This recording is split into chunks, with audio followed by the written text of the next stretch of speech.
जा पर कृपा राम की हुई, ता पर कृपा करे सब कोई। रामायण की चौपाई का अर्थ और कृपा सांसद हनुमान बेनीवाल पर सटीक बैठता है। आजकल राजनीतिक गलियारों में चर्चा सुनाई दे रही है कि मानो वीर तेजाजी महाराज की विशेष कृपा नागौर सांसद हनुमान बेनीवाल पर बनी हुई है।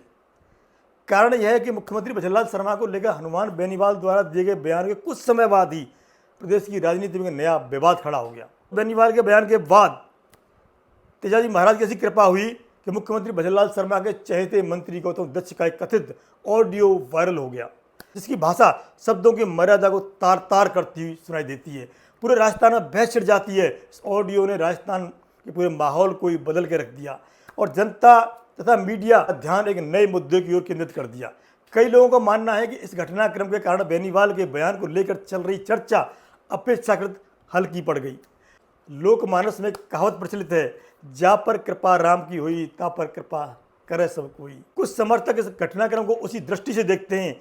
उनका मानना है कि 47 डिग्री भीषण गर्मी में साधु संतों द्वारा की गई साधना और तप आशीर्वाद का प्रतिफल कहीं न कहीं सांसद हनुमान बेनीवाल को राजनीतिक रूप में मिलता दिखाई दे रहा है। नहीं तो हनुमान बेनीवाल के बयान पर बीजेपी फायर होती। उससे पहले वीर तेजाजी महाराज की ऐसी कृपा हुई कि बीजेपी वाले बोले तो क्या बोले। मंत्री का विवादित और वायरल ऑडियो का समाचार अगले ही दिन प्रदेश के प्रमुख समाचार पत्रों में प्रमुखता से प्रकाशित किया जाता है। हालांकि किसी भी प्रकार के विवादित बयान को उचित नहीं ठहराया जा सकता। लोकतंत्र में भाषा और मर्यादा का विशेष महत्व होता है। मुख्यमंत्री केवल एक राजनीतिक दल के नेता नहीं होते, बल्कि प्रदेश या कहीं राजस्थान की 8 करोड़ जनता का प्रतिनिधित्व करते हैं।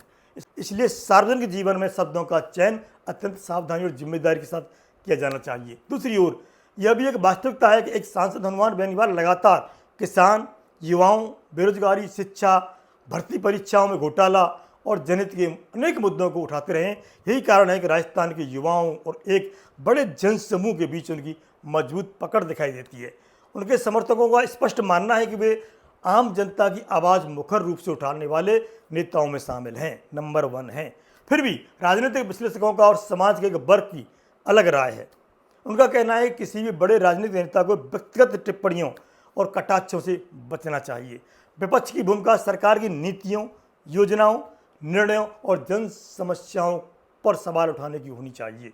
यदि सरकार की किसी नीति में कमी है तो उस पर तीखा हमला किया जाए, राजनीतिक प्रहार किया जाए, लेकिन व्यक्तिगत टिप्पणी अक्सर मूल मुद्दों से ध्यान भटका देती है। अंततः लोकतंत्र की मजबूती इसी में है कि राजनीतिक दल, नेता व्यक्तियों की बजाय मुद्दों की और नीतियों पर, जनहित के प्रश्नों पर बहस करें।